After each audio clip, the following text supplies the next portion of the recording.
Hello and welcome to the World Economic Forum in Geneva, Switzerland. I'm Adrian Monk and I'm delighted to welcome you to the Great Reset Dialogue on harnessing the fourth industrial revolution. Delighted to be joined today by Ivan Duque, President of Colombia, by Paul Kagame, the President of Rwanda, by Benjamin Netanyahu, Prime Minister of Israel. Also joining us, Daniela Stoffel, the State Secretary of International Finance in Switzerland, James Lorry, President and CEO, Stanley Black & Decker, Nadav Safrir, CEO and co-founder of Israeli tech startup Team 8, by Marietta Shaka, Director of Stanford's Cyber Policy Center, and by Jason Kelly, CEO of Ginkgo Bioworks. And to chair this conversation, I'm joined in the studio here in Geneva by Burger Brender, the President of the World Economic Forum. Burger. Thank you, Adrian. And I agree, we have an incredible, distinguished panel this time to discuss these really pressing issues related to the fourth industrial revolution. So we have President Duque, as Adrian already mentioned, President Kagame, and we also have Prime Minister Netanyahu with us. And looking ahead, we know that these technologies are going to play an incredible important role in the transformation also of the economies and in a post-COVID world. Studies show that in the early days of the pandemic, the world leaped ahead 5 years in terms of digital uptake, accelerated these technologies only in 2 months.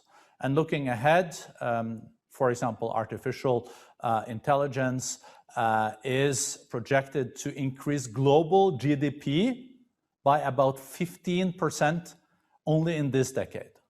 And for example, on 5G is also expected to generate 13 trillion in global economic value and 22 million jobs by 2035. This really shows the potential. We know that technology is the key to this recovery and to resilience for tomorrow. But there are also challenges. Let's face it. Many industries were built for an analog era and are struggling to play digital catch-up. The technology divide, as we are seeing, in the platform economy, the winner takes it all. It is also a risk that technological divide will deepen, and with close to half of the world's population still not connected to the internet, we really understand what is at stake. And the possibility of a splintered digital ecosystem is also growing, this decoupling notion between G2, US and China. To unlock a sustainable future, we need the right policies and practices in place. And this panel can address all this. Let me start with you, President Duque. We have established the Fourth Industrial Revolution Center in Colombia. We know that you are also focusing so much in your presidency on this digital, being digitally connected. How do you see the Fourth Industrial Revolution, these technologies, and also the digital connection playing a role in the recovery that you will have to see also in Colombia in the years to come? And welcome. Well, thank you so much, Borges. It's a great pleasure to see you again. And let me express my gratitude to all the participants in this great gathering. I want to express my salute to President Kagame, to Prime Minister Netanyahu, and to all the business leaders that are participating this morning. And let me begin by saying something that is quite interesting, Borges. A week ago, the OECD published the Digital Government Index, and Colombia appeared on the 3rd place.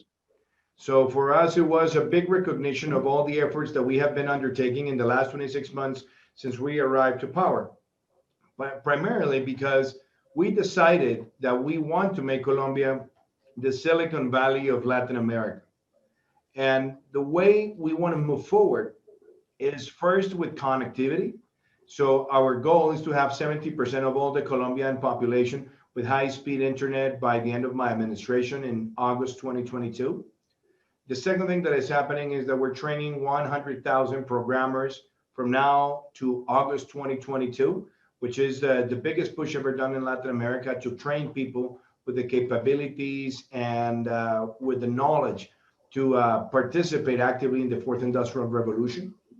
Third, and it's also very important, in the compromise for Colombia that we launched on the 20th of July, which is the equivalent of the Colombian New Deal, we included 17 digital transformation projects that are going to allow the citizens to have better services through the digital economy. So we're talking about a national cadastre, we're talking about telemedicine, education, we're talking about the citizen folder to access all the government services. We're talking about cybersecurity and improving our tax collection system. So it's a great group of projects that are going to bring to Colombia more than $700 million in terms of investment, but they're going to generate a tremendous impact by generating employment and accelerating services in Colombia. Another thing that I want to highlight is that during the pandemic, we have been able to accelerate the provision of financial services.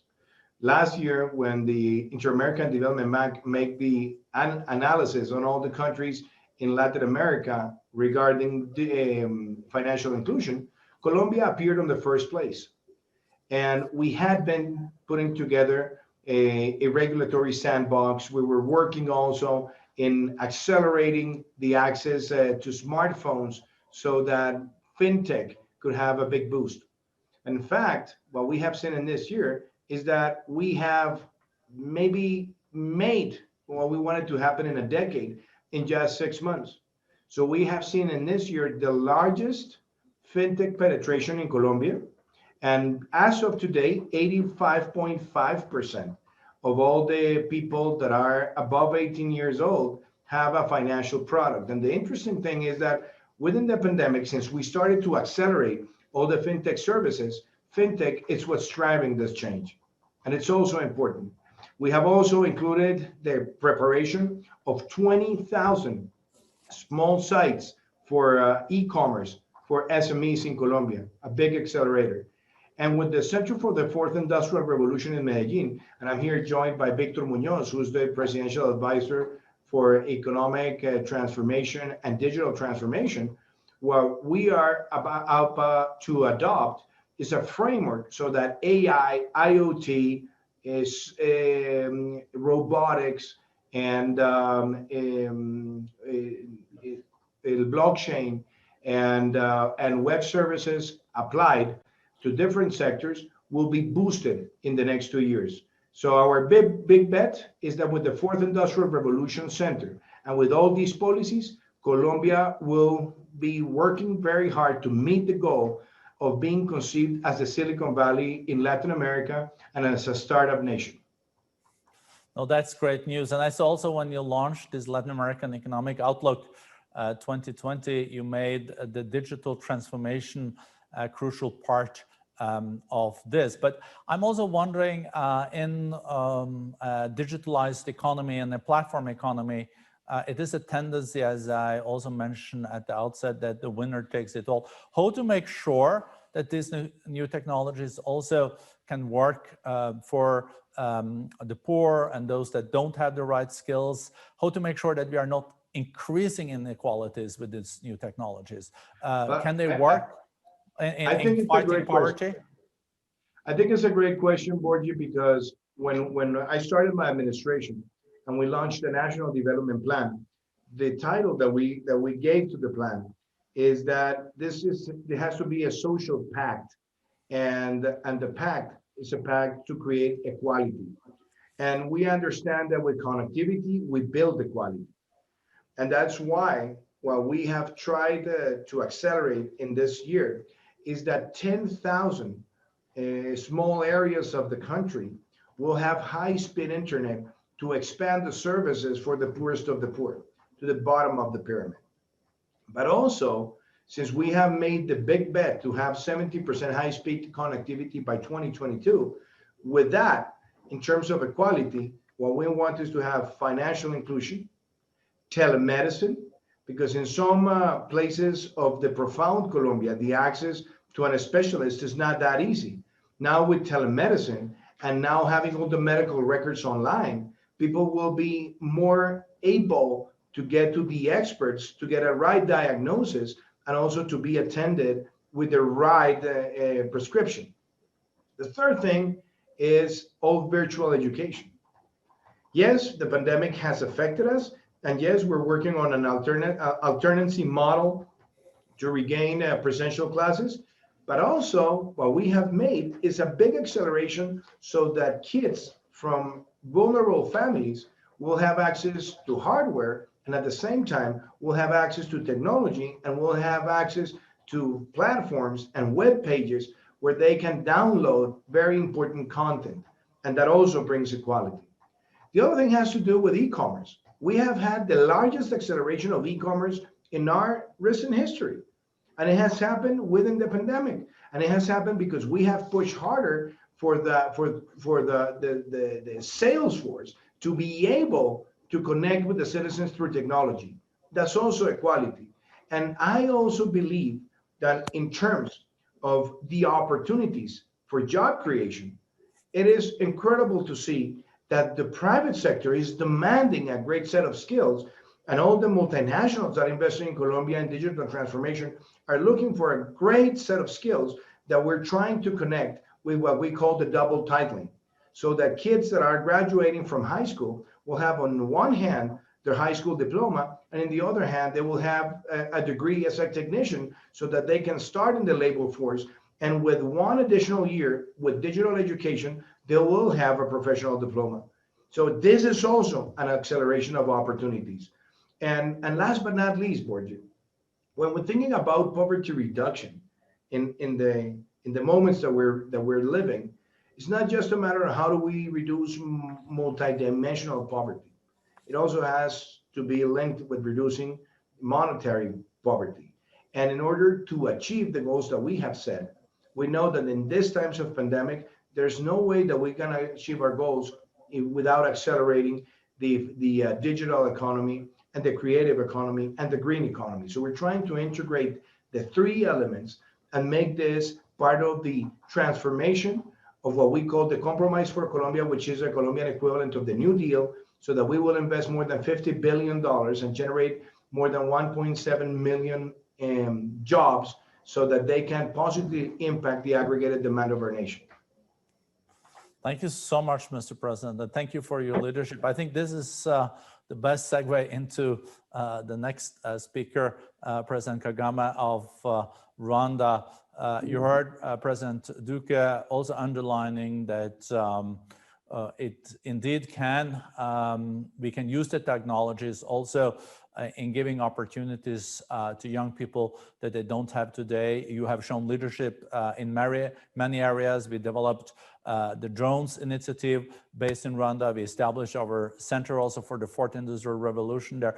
How do you, Mr. President, see the new technologies being something that can work in the interest also of Rwanda and to accelerate your development? Or are you afraid that the new technologies can work the opposite, that they are increasing the inequalities that we're seeing globally?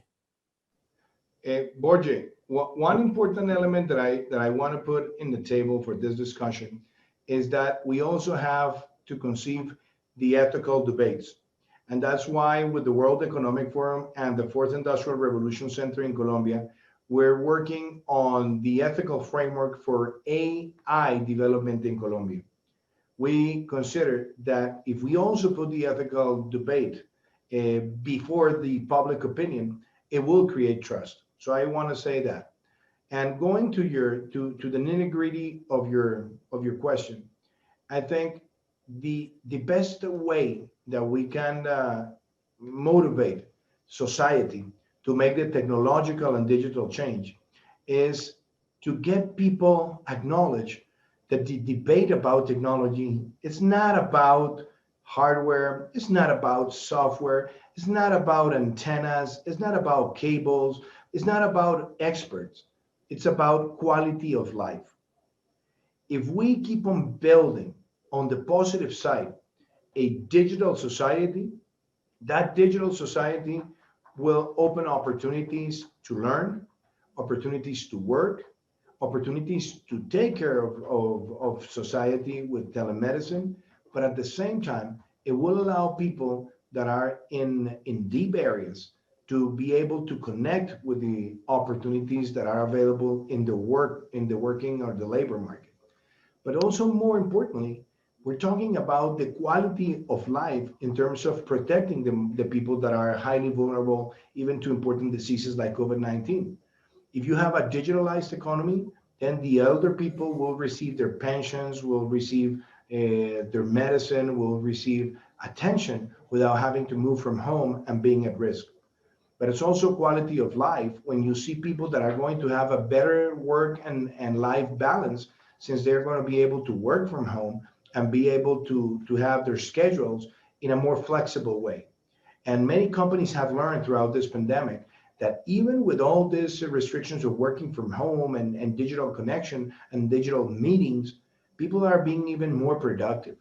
And a lot of companies are saying that maybe the cost that they carried for fixed assets has to be rethought. And I also consider that very important. And let me finish by this. When we talk about the rural areas, peasants, and people that are planting a product to be able to sell them with technology, with the penetration and the support of the fourth industrial revolution, they will be able to place in the market their products and they will be able to pre-sale at a good price. So they're not going to be affected by the intermediaries. And I think that also is making a more fair economy when it comes to producers in rural areas in developing countries like Colombia. So I think the add of all this is that the fourth industrial revolution for us is part of the social transformation and is part of building opportunities that are everlasting for the Colombians. Muchas gracias. Thank you so much, President Duque. Let's now move to Africa, to Rwanda, to President Kagame. We also have established a Center for the Fourth Industrial Revolution in your capital. We know that you have shown leadership when it comes to drones, but also these new technologies, Mr. President. I think also based on what President Duque now said, I think we're all wondering, how can we make sure that these new technologies, the digital transformation, can also work in the favor of a developing country? How to make sure that Rwanda can leapfrog and use this in the interest of its young people? Mr. President, welcome. Happy to see you. Very happy to join you, Borgi, and thank you for the invitation. Happy to be with President Duque of Colombia and my friend, Prime Minister of Israel, Benjamin Netanyahu, and the distinguished participants here with us today.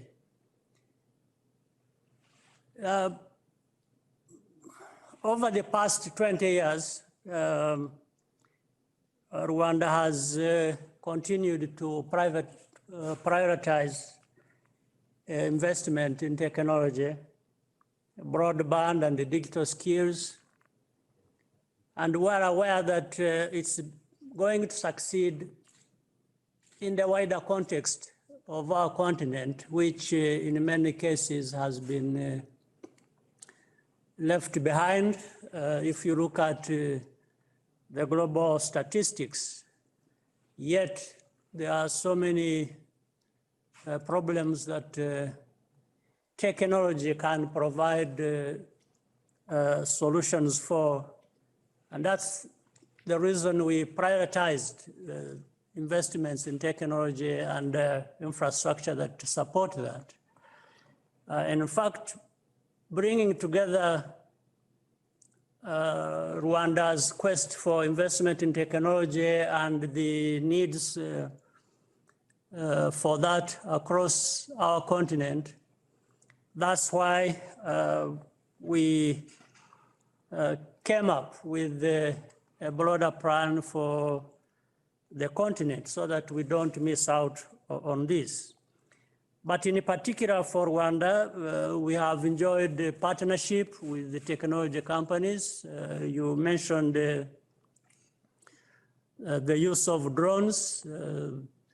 We have had the opportunity to partner with the company Zipline that has invested with us, with Rwanda, so that we are able to use drone aircraft to deliver services in the area of blood, in the sector of health, which has served to a great extent and has been very useful. We also have forged the partnership with the World Economic Forum, which we are very happy to do and benefited from that partnership, where we have created the Center for the Fourth Industrial Revolution here in Rwanda as a proof of concept hub for the continent to serve Rwanda, serve the whole continent as well. The partnership has not just been with the technology companies or with the World Economic Forum. The partnership has extended to even with the countries. We have partnered with the country like Israel, Singapore, and these are advanced in many cases in this area, and we have benefited from this partnership, which we hope to broaden and continue with other countries. And the private sector has continually been brought in to make sure that they bring in the necessary resources for the investments, but also the know-how through technology and the investments thereof. So we really have had this vision where not only do we develop these capacities within our own country, but also across the continent. And each country in our continent has made their own investments, but we bring them together in a continental structure that has also been created so that we are able to make good progress overall. So we have learned our own lessons, we have made our investments, and we have seen growth and progress for our people, for our industries, but also across the continent of Africa. And we have seen young people take up this opportunity and they are involved deeply in innovations and the entrepreneurship that comes around that. So we are happy to be here and hear from you and learn from you and participate with you. Thank you, Bogi. No, thank you so much for your kind words, Mr. President, and thank you for your leadership. Rwanda being a developing country, but also being so proactive when it comes to digitalization. You even have a minister with that portfolio in your cabinet. But you also have been a champion of the Smart Africa initiative that puts technology at the center of the whole continent's agenda, like a Pan-African approach. And you underline that to leverage the young and aspiring population, investments in education and skills is critical.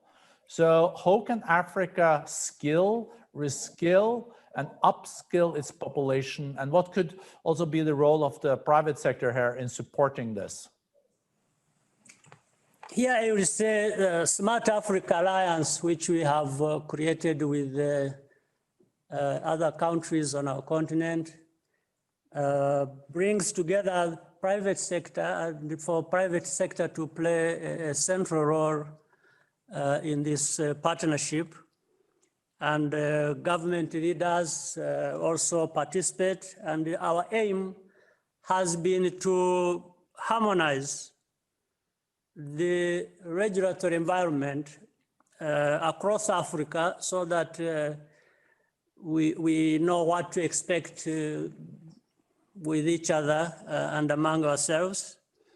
And we're aware that technology innovation is moving very fast, and this puts pressure on regulators to find the right balance. And we don't want this to happen in one country or another and not across, so that that helps even on how we work together, especially in the context of the new continental free trade area, which we have created across Africa, which by any measure seems to be the largest across the world.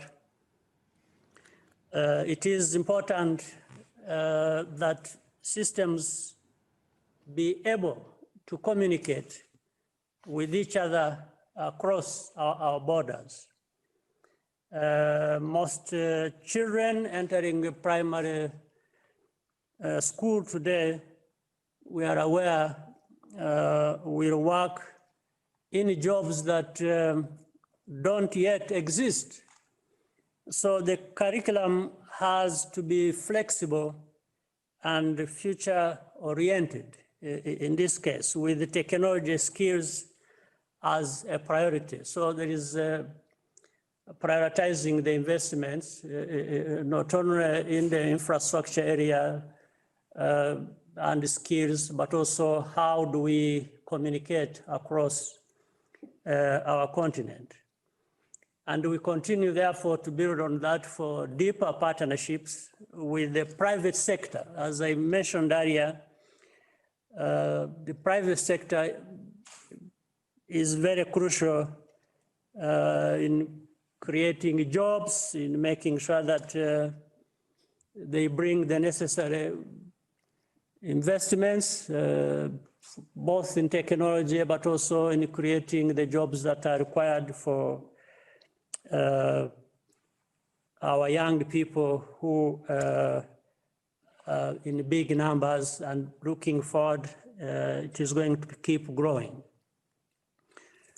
We also invest in technological, not only innovations, but also in technical and vocational education, where this needs to be more widely available, especially because of these numbers of young people. And if it is going to be demand-driven, the results will speak for themselves, and therefore the technical side of skills and education will be also very central. So it's a package of the partnerships across Africa. It's the partnerships by the private sectors and private sector and the government. It's the focusing on the needs in terms of technical and technological know-how and the necessity to give these skills to the ever-growing young population of our continent, and therefore creating jobs and powering our economies across Africa. Thank you so much, President Kagame, and it has been a pleasure to collaborate with you and Rwanda also on the fourth industrial revolution. center there. I'm also now happy to welcome Prime Minister Benjamin Netanyahu. Good to see you there from Jerusalem. And congratulations on your 71st birthday. We're so happy that you would like to spend that birthday with us. Well, who's counting these days? But thank you. Thank you very much. Boy, it's a pleasure to be with you and my friends, Presidents Duque and President Kagame and all of you. As my staff is moving around here, I'm actually in my office here, the Prime Minister's residence. I stopped a coronavirus cabinet, which we're dealing with some of these questions that I'll address, that you asked me to address. And so I regret that I'll have to go back there because we're in the midst of these discussions on how to stem the tide. We have brought down Israel is in a very high position of infections. We are now, I think, probably the lowest in Europe, but we were the highest in a few weeks ago, and we had to take a decision that was very tough on a general lockdown. And we did it. It's a very hard political decision to make, and it brought the numbers rapidly down. But the question now is, of course, well, they'll climb back up because the virus is the virus is the virus. So one of the things we're considering involves education. What do we do with the schools? And how do we open them up? And the reason that's an acute question is not merely because of the virus, but also because of the digital divide. Because if you don't want to open them up and you use e-learning, what about those who don't have e-learning? And for example, that's prevalent in the Orthodox community or in the Arab citizens of Israel. And so one of the things that we've decided to do just now, 5 minutes ago, is to allocate money to buy computers for these kids so that so we can cross, first of all, the digital divide inside the country itself to give everyone the opportunity. And that's the first thing I'd like to address, since these are the questions that were forwarded to me. How do we at least reduce the digital divide? One is infrastructure. It's computers, it's fibers, fast fiber that goes to some of these more remote places in our country. Even though we have a tiny country, we have central places where the 5G companies will go, and other remote areas where they won't go because it's not profitable for them.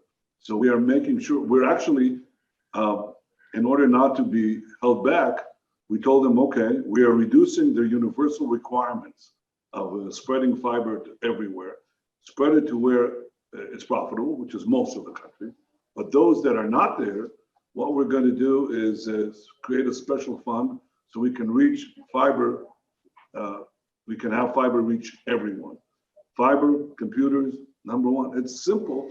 I mean, it sounds simple. It's not, obviously, but it is actually conceptually simple. You have to make sure that the physical wherewithal of the modern, the digital world reaches everyone. The second thing, and that enables us e-learning, both in Corona and in the future. That's going to be, it's clearly where it's going.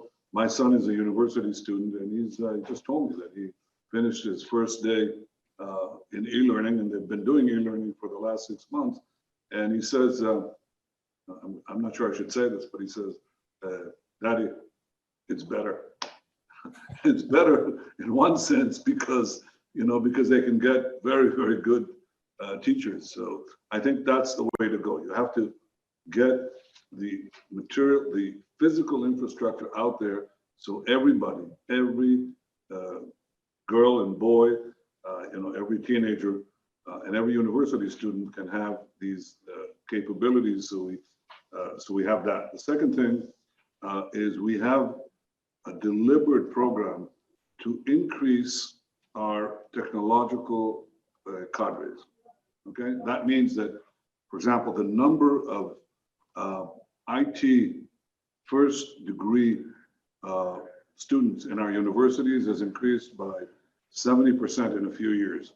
That's a deliberate strategy that we're doing, because you'd say, well, wait a minute, but you're creating a digital divide because these guys are at the top, and what about those who are at the bottom? But they're pulling everyone else, and also they're providing, you're educating also educators.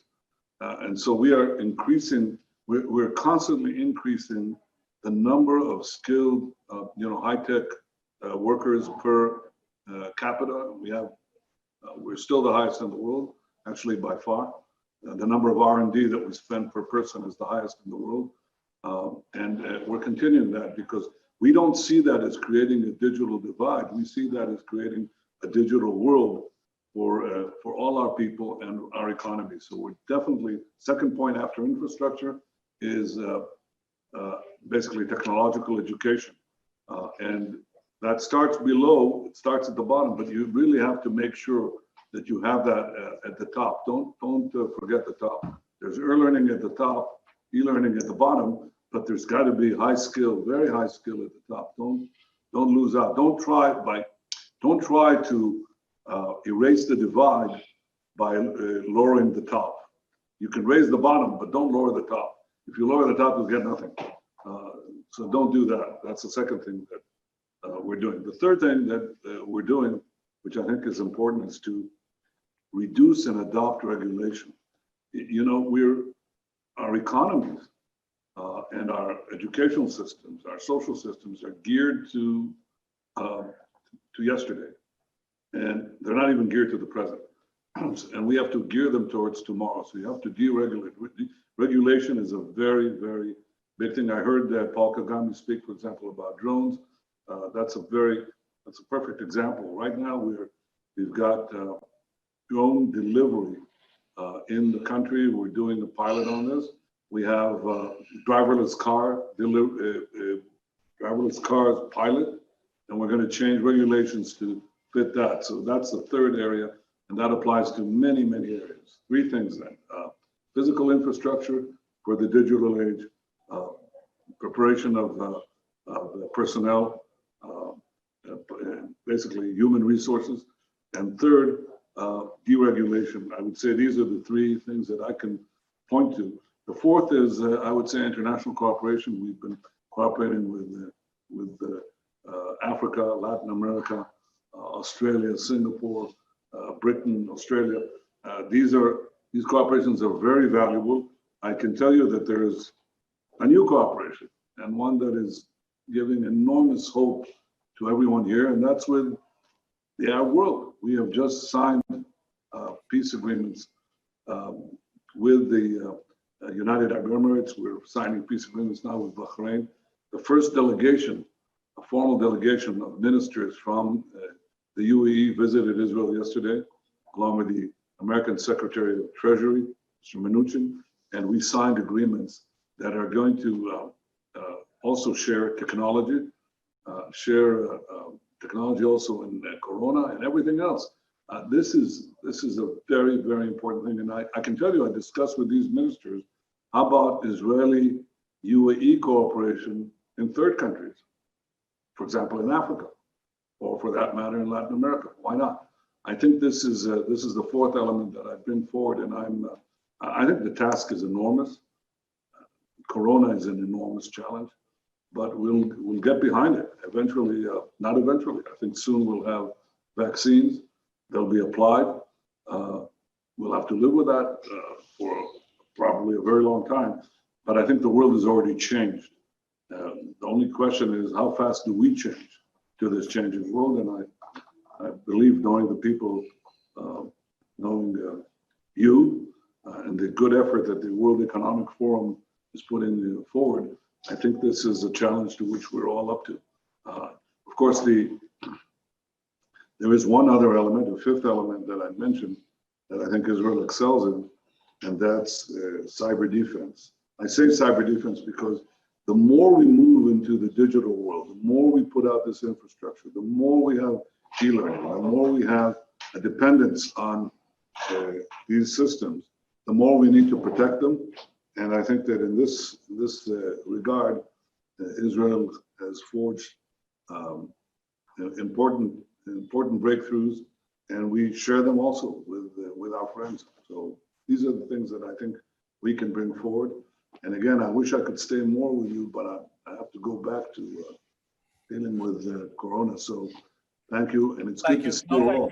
Thank you, Mr. Prime Minister. If I may, just a short follow-up question before you go back to your cabinet. You know what the three head of states and governments here have in common, President Duque, President Kagame, and you, Prime Minister, is that in both these three countries, we have established the Fourth Industrial Revolution Center of the World Economic Forum. So you are already connected with the network, and since you mentioned also the UAE, that's the fourth country where we have now established the center in Dubai for the Fourth Industrial Revolution. So we already have a great ecosystem. Thank you for updating us also on the COVID situation. As you know, we're also in the second spike here in Europe, so you're not alone in Israel. But I think what I've seen also from all the participants, the CEOs being part of this conversation is, of course, that they acknowledge that Israel is one of the most innovative countries in the world. But how will you, Mr. Prime Minister, secure that you stay that way so there is no complacency?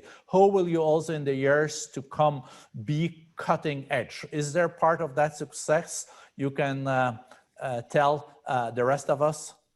Invest, invest, invest. Just invest. Invest a lot. Invest in R&D. Invest in at the bottom and invest at the top.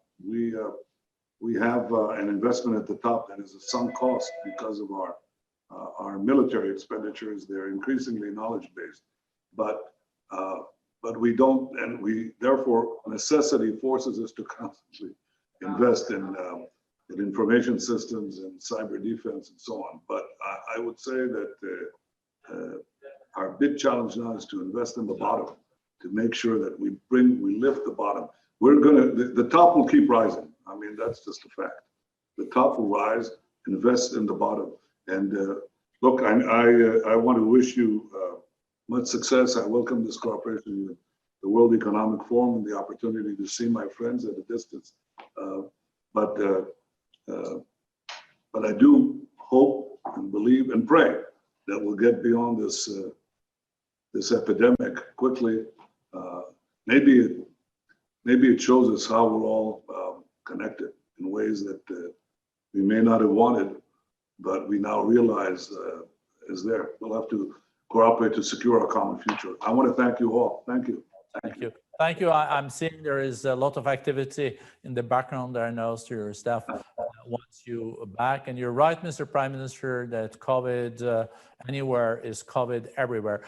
We are now a bit short on time, but I would love to go, and I mean 1 minute back to President Duque and 1 minute back to President Kagame. Short comments on what Prime Minister Netanyahu said here. Let's go to you, President Duque, first, and then to President Kagame. And then I'll give you the floor, Adrian, to take the rest of the guests. So, Bogota, President Duque. Well, thank you so much, Borja. I think listening to President Kagame and to Prime Minister Netanyahu, that are good friends of Colombia and good friends of mine, and I send them my best regards. I think they're very important reflections, and it's how all this digital world is going to improve or affect the quality of democracy. Because when we talk about cybersecurity, when we talk about telemedicine, when we think about financial inclusion, when we think about all the positive things that are derived from the digital acceleration, I think we all feel okay. But we also have to recognize that in these days, we see the post-truth, and we see fake news all over the place. And we see that due to the way that algorithms are being built in the case of social media, they can deepen the divisions inside society. And some of the demagogues and populists would like to take advantage of that to exacerbate hatred and also to exacerbate violence and many other forms of expressions that are not necessarily positive for democracy. So I think as heads of state, we all have to analyze that in the times of post-truth that we're living, we have to use technology to give the right message, and that right message is how do we bridge the divides inside society. If we don't have tools to bridge the divide, this is going to be every day more polarized, and it could affect the institutional systems and stability in many countries. So I think that discussion about the ethics and the uses of AI, the way the algorithms are built, the way that some people are induced to profound their sentiments and not to be able to discern other ways of thinking are very important in this debate. And I consider that inside the World Economic Forum conversation on the Great Reset, I think that Great Reset has to have a chapter where we evaluate how do we strengthen our democracy with all the lessons that we have gathered from the digital area, and how do we correct the things that at this time can become a threat to the institutional stability of the world. I want to make that comment because I think we all have all referred on the economic, on healthcare, on a specific sector. We have all made comments on how this can improve investment and how this can accelerate transformation in different places of our countries. But I think the quality of democracy is something that has to be put on the table in the way we conceive the next stages of the fourth industrial revolution, and especially if we're thinking on a Great Reset. Thank you. Thank you so much, Mr. President. Last short comment from Kigali from President Kagame. Thank you, Borgi, once again. I want to start with just a small phrase which is commonly used and which I like, which is lessons learned. Every time we learn lessons from problems, from finding solutions, and but the more we learn lessons, the more we seem to forget to actually apply the very things we know that should be applied for the present, even for the future. Because we know so much, we discover so much. Every time we are short of doing the very things we say we should be doing, which we know are beneficial to us. In fact, like investing in technology, investing in skills, investing in all kinds of things, innovation and so on. We know they have a huge multiplier effect on the development of societies, countries, and so on. But at the same time, we forget to make these necessary investments and do the exact things that we can do. At the same time, I think it has been said by my friend Ducky and also Netanyahu, who talked about the dangers that sometimes come with these new things that otherwise are beneficial. So not only should we invest for the benefits, but also invest to fight against the dangers that might undermine our developments. So in the cyberspace, there is that room for making sure that as we invest in new technologies and make advancements in that, we also are aware of the dangers they come with and invest in making sure that we build in resilience for our systems and therefore to only benefit our people. So it's a great pleasure to be with you and to have been with you again. All the best to you all and all the best to the President of Colombia, my friend, President Ducky, and also the Prime Minister of Israel, who has been a friend for a long time. And yourself for your good work, and we appreciate you and the colleagues who will be here also sharing with us the best things you can move forward with. No, thank you so much for your kind words, President Kagame, and thank you for your leadership. I know, leave the rest of the moderation in very able hands with you, Adrian, maybe under a little bit time pressure. Sorry about that. No problem. Look, I think it was fascinating to hear from three heads of government in very different environments with very different backgrounds, about their approaches to the fourth industrial revolution. But I want to turn very close to home now to Switzerland and also to a specific department of government, finance. And normally when we think about the fourth industrial revolution in finance, we think about fintech and what we can do to advance digital currencies and those kinds of innovations. But we have Daniela Stoffel with us, who's State Secretary for International Finance here in Switzerland. And Daniela, you, I think, have a vision for using finance to tackle more ambitious problems like climate change and biodiversity. Can you explain a little bit more about how that vision works? Yes, thank you very much. And thank you also for including Switzerland in this very interesting discussion. I don't mind so much the delay we've taken. It was a very, very interesting discussion I was able to follow.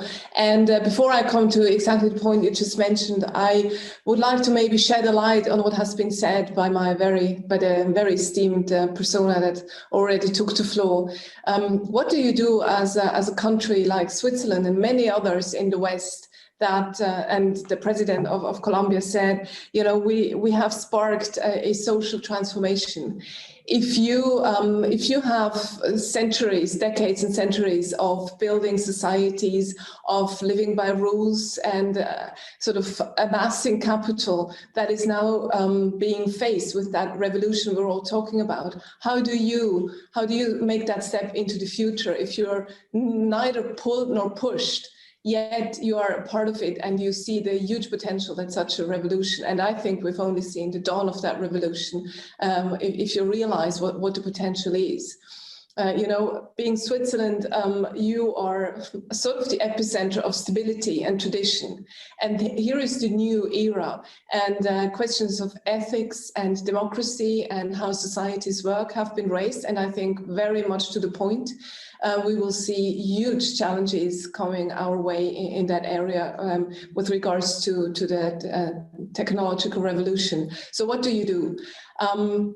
We do what we always do and what we want to do, and it has been said by the Prime Minister of Israel, you take a whole lot of resources and you sort of throw it at the next generation. And in Switzerland, that means you use what you have in terms of stability, in terms of very clear rules, of also wanting to comply with rules. You take your resources you have, the innovation, the productivity, the high productivity, the very skilled labor you have at your disposition, and you apply it to the problems at hand and combine them, also marry them sort of with your values. And what are our values? The values of our society are very, very close to those of the development goals.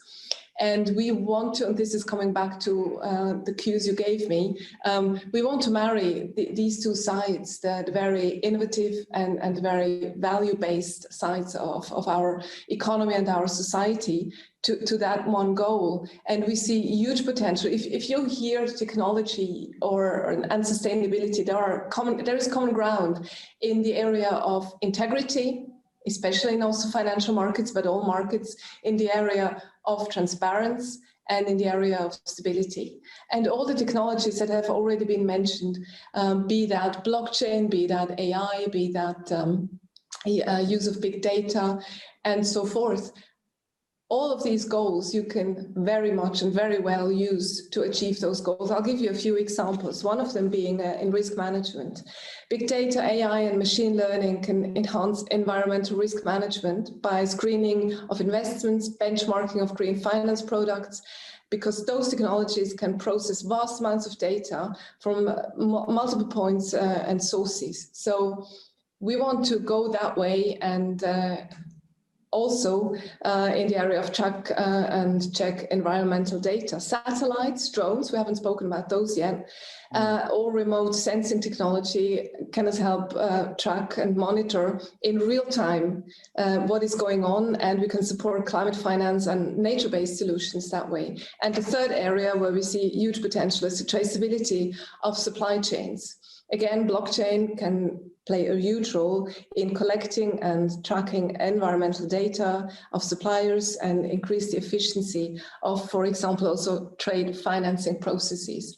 So thereby, we want to sort of expand the reach also of Swiss financial intermediaries. And we've heard about intermediaries, they might be excluded very soon from from that market and those activities. This is what we plan. I'll stop here.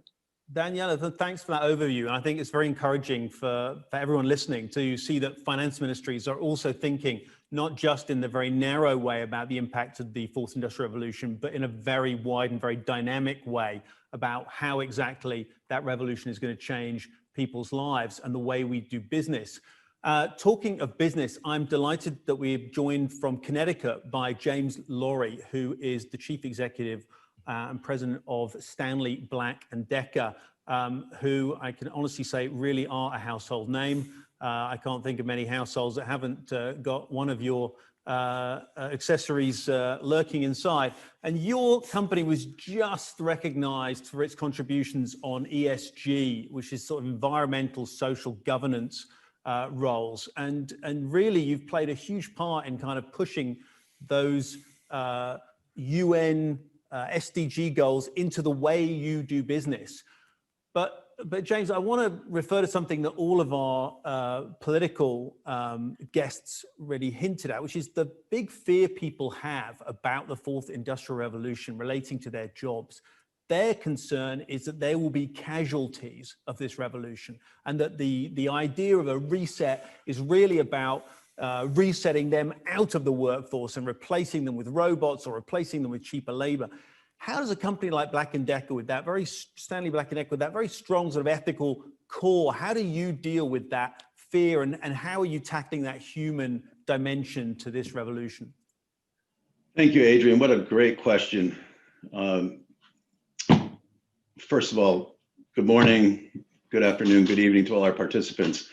The fourth industrial revolution had been slowly wending its way into global supply chains, during the 4 years since Klaus Schwab published his work on the topic in January of 2016. And while technologies such as IoT, advanced analytics, robotics, cobotics, artificial intelligence, machine learning, augmented reality, and others have all been advancing with lightning speed and ever increasing speed, so many well-capitalized corporations have been toying with these technologies, conducting experiments and pilots and so on in various parts of their supply chains. However, the adaptation at scale of these incredibly powerful technologies has been frustratingly slow, to us running companies in general. And today it's estimated that less than 10% of the world's companies currently employ these technologies in their supply chains at scale. And then earlier this year, the Great Reset came along.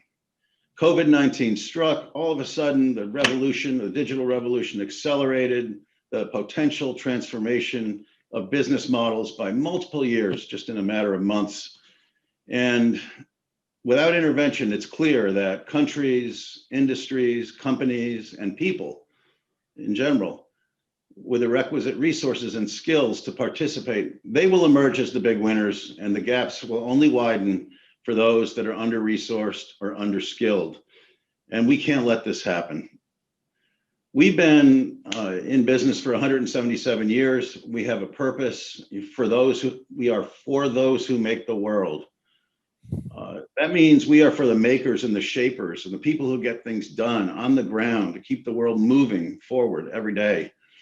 We're the world's largest tool company. We have leading businesses in commercial security, industrial products. But when I became CEO in 2016, I had a pretty good sense that things were changing dramatically as it relates to the social impact and the advance of technology. So I laid out 3 priorities for the company at that point in time. The first one was to continue our track record of growth and excellent financial performance that we had amassed over the previous 2 decades. Secondly, to become known as one of the world's great innovative companies. And third, to elevate our commitment to corporate social responsibility. We set out to celebrate diversity and inclusion and accepted the fact that corporations need to create positive social impact beyond profits to retain their license to operate in the modern world and promote a healthy form of stakeholder capitalism. In 2016, we also began a journey to implement Industry 4.0, or the fourth industrial revolution, in our 100+ manufacturing facilities around the globe, as well as in the rest of our supply chain. As a result, with all that hard work, we've emerged as one of the global leaders in discrete advanced manufacturing. And we've learned a lot along the way. So I'm going to share a few insights, if you'll allow me. First, the challenges of simply implementing Industry 4.0 in one plant are daunting. It takes a village, it takes an ecosystem. We have amassed an ecosystem of just under 20 partners, including Cisco, Microsoft, Rockwell Automation, as well as numerous tech companies and startups. And each partner has a specific role in the implementation, and we put it all together in a really integrated fashion. The second thing is that the fuel that powers this ecosystem is data. And for an integrated global supply chain to exist, there are many data challenges, with the most significant being overcoming the obstacles of data sharing, and also especially those involving ownership of data and cybersecurity and privacy. And we really need intervention by governments and partnerships with business and to overcome those obstacles.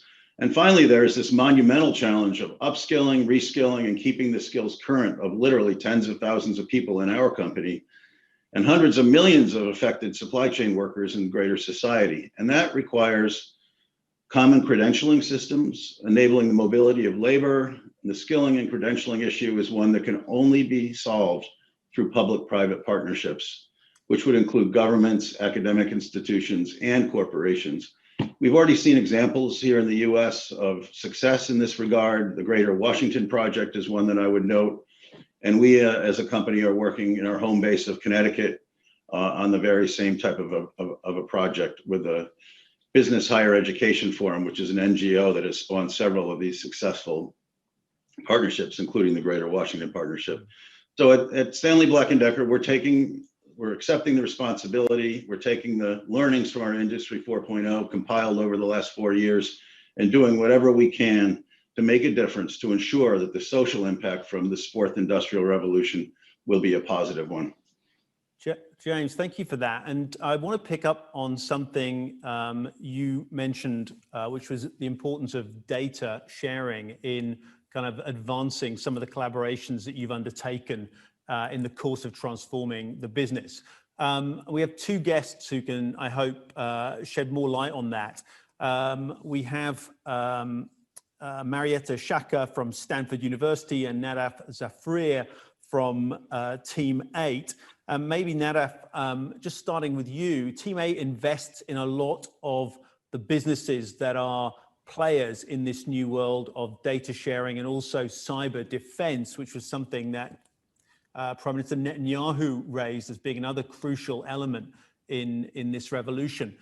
What are your insights from your position as an investor into how far we've got the balance right between enabling some of this data sharing that's necessary for these kinds of collaborations to work, especially in a time when we can't meet physically, and also meeting some of the needs that citizens feel they have in terms of privacy, in terms of security, in terms of building safe places where we can have that sharing?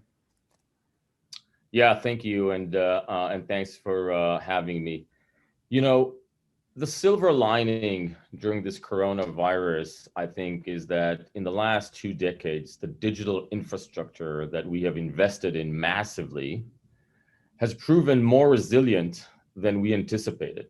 You know, the fact that we're gathering now, e-learning, e-commerce, that has kept the lights on, and that is the silver lining. However, the opportunity is vastly larger than we are able to actually leverage right now. And the reason is that we don't have the confidence, enough confidence in our digital infrastructure systems, which leads to not enough trust, which leads to the fact that we are not actually leveraging all the potential that we have in this digital economy. And I'll give you 3 reasons and examples. Mm-hmm. Number one, we can't see enough. We have black boxes, especially in OT. James just spoke about that in our production sites. Number two, we have a problem in collaborating and between different entities. If one has the data, the other has the models, the machine learning, and the AI, it's extremely difficult to create that meet in order to actually get value out of the data and the models. And thirdly, leaders find it hard to quantify the risk. And business leaders that cannot quantify the risk are going to stay behind. And so if I jump into all these three and just give you a little bit of an in-depth understanding of what I'm talking about, think about OT. When you think about the OT environment, these are environments, the SCADA systems that actually run the world, the computers that run the real machines in the world were designed in a different era. They were designed to be isolated. They have proprietary languages. The way that they're protected is that they're isolated.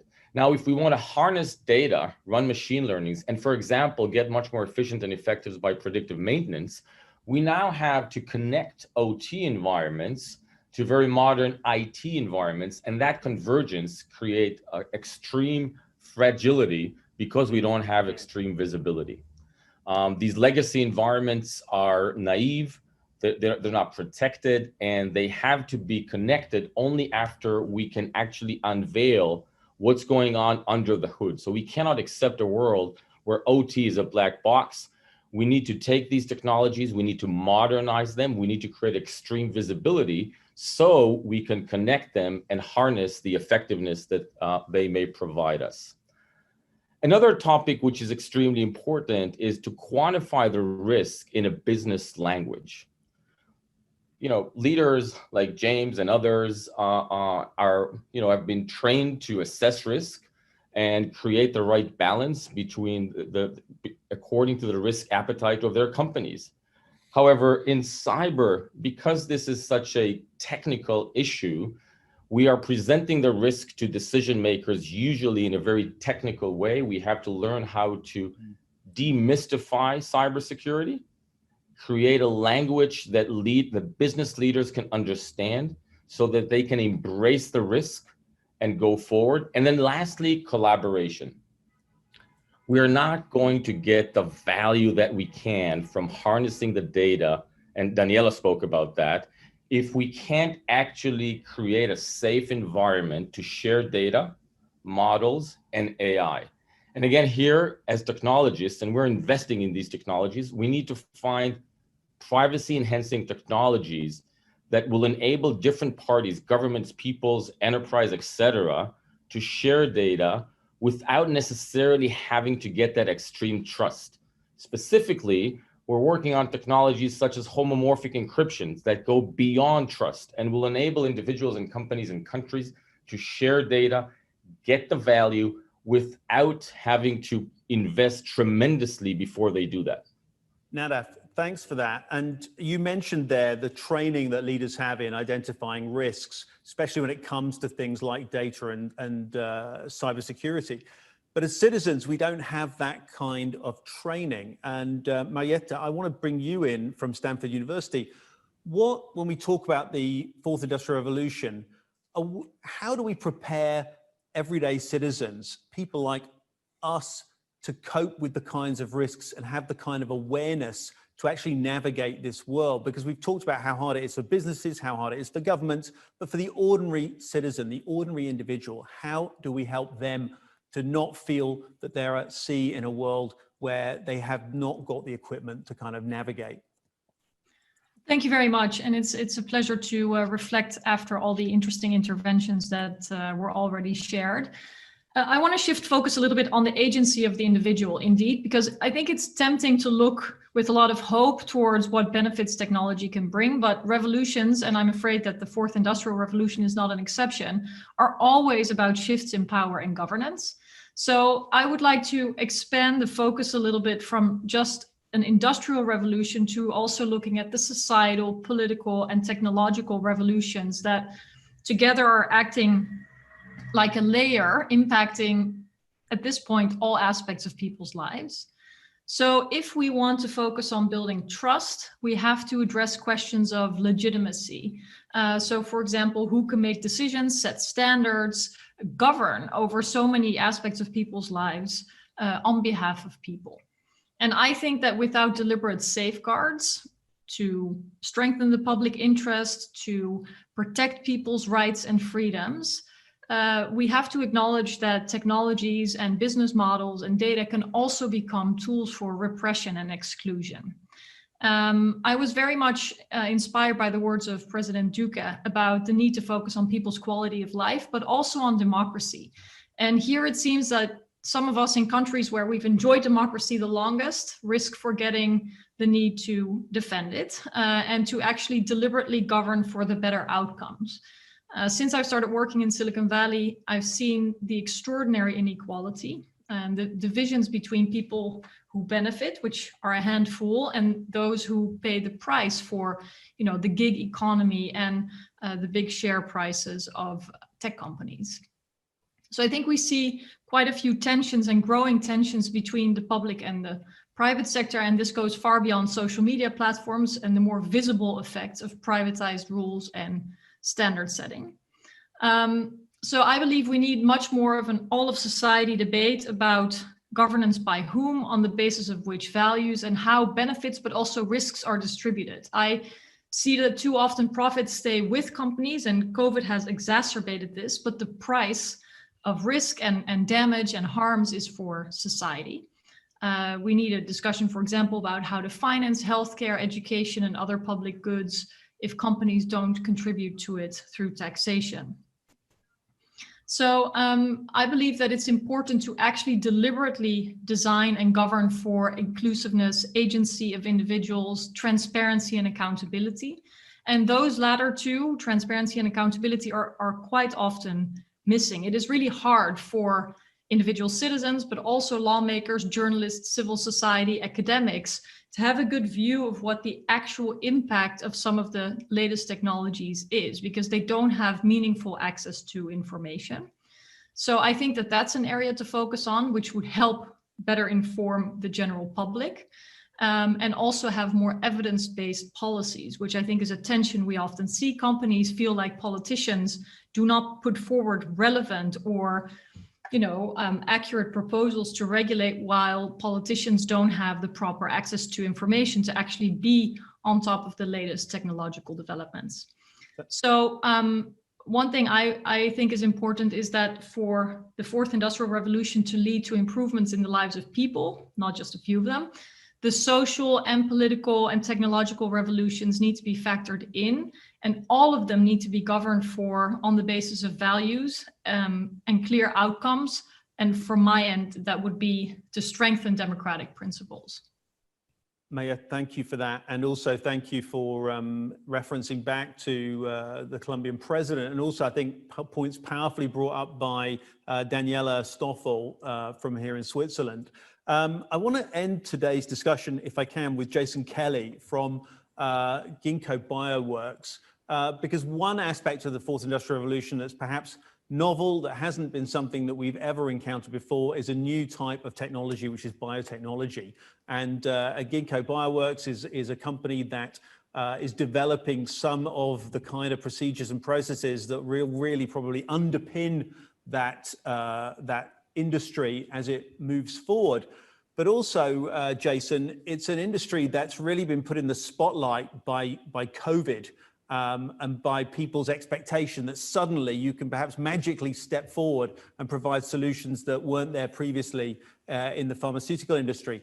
How has this crisis kind of impacted what is a very early stage industry like the one you're involved in? And what do you see as the kind of signs of hope for the industry going forward as we emerge, fingers crossed, from the current difficult state? Yeah, I think it's an amazing moment, actually, and an important point for the fourth industrial revolution to look at synthetic biology, which for folks that don't know it, it's essentially programming cells like we program computers. And the reason that's possible is because inside of a cell is digital code in the form of DNA, right? It's A, T, C's, and G's, not zeros and ones, but we can read it with DNA sequencing or genomics, and write it with DNA printing or DNA synthesis, which literally means go on the computer, type ATCGG, hit print, and out in this lab behind me would come a piece of DNA that was the code you asked for. And Ginkgo is responsible for about 25% of the DNA that gets printed worldwide is designed by us. And so what do people use this for? Well, you might have heard of the RNA vaccine from Moderna. So this was the very first vaccine to enter clinical trials here in the US in just 45 days from getting the sequence of the virus to a vaccine candidate. Well, what that is it's a piece of genetic code that's delivered as a vaccine to a patient's cells. It goes into their cells. The cells read that code and express certain parts of the virus to trigger the immune system. It's a whole new way to do vaccines that uses DNA writing as a key tool.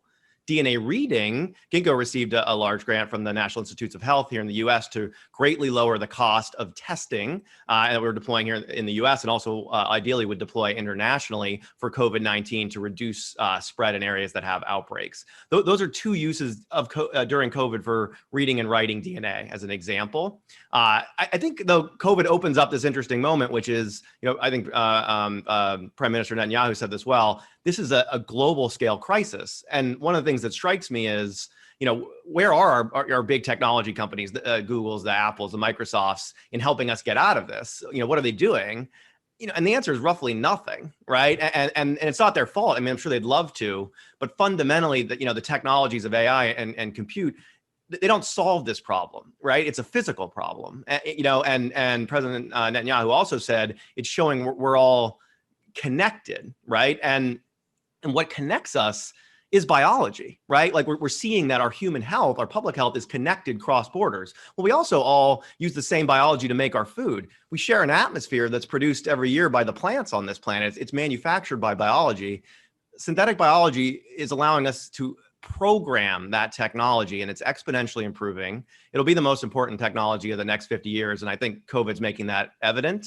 And I think it's a key part of the fourth industrial revolution. Jason, thank you so much. One of the things technology allows us to do is to run over time, which we've done today. We've had a fantastic array of panelists, and we've really been able to touch on a whole bunch of interesting things.